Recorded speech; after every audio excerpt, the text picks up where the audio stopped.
qu'on espérait arriver à le garder une année plus en France. Mais effectivement, Benjamin Mendy s'est envolé vers Manchester City pour devenir le défenseur le plus cher de l'histoire du football.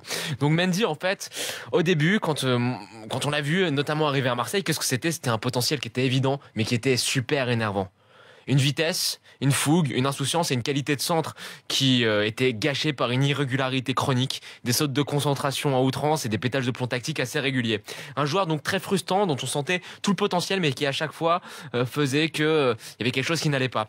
Mais Benjamin Mendy, moi je trouve que c'est un modèle parce qu'il a eu la chance énorme de faire des très grandes rencontres, mais surtout il a eu l'intelligence d'en profiter. Je pense d'abord à Marcelo Bielsa, qui est la rencontre qui lui a permis de passer un premier vrai cap dans sa vie de footballeur professionnel. Bielsa s'est pris d'affection pour Mendy.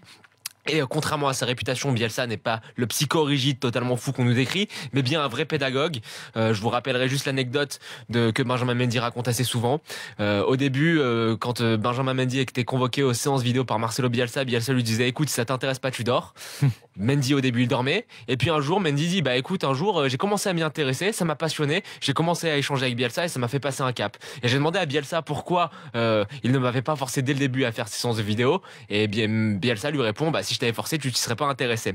Donc en fait voilà Mendy ce que j'apprécie chez lui c'est qu'il a vraiment réussi à se servir de ces belles rencontres comme celle avec Jardim où après une saison horrible marquée par le retour de son manque de professionnalisme chronique sous Michel, bah Jardim et le staff monégasque a réussi à le remettre sur les rails et lui a fait faire passer un deuxième cap qui est celui d'arriver à être professionnel sans qu'il y ait les frères Torrente comme il y avait à Marseille qui lui collent au cul. Donc voilà, moi je trouve que Mendy à Manchester en fait c'est un vrai modèle pour les jeunes joueurs. C'est un modèle pas simplement pour sa communication sans filtre et donc sans community manager par rapport à ce qu'on disait avant.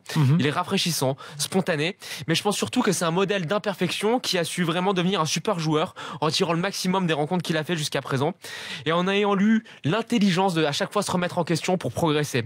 Et c'est surtout en fait, ce que j'apprécie encore une fois, c'est que là, par exemple, quand il signe à Manchester City, il met sur Twitter, on est pas mal au niveau des coachs. Bah oui, Mendy il se rend compte qu'une carrière, ça se fait pas forcément sur le contrat, même si évidemment il va palper un max à Manchester City, mais il se rend compte que l'entraîneur qu'il va avoir, c'est assez important. Et là, quoi de mieux pour lui que de côtoyer Guardiola tous les jours.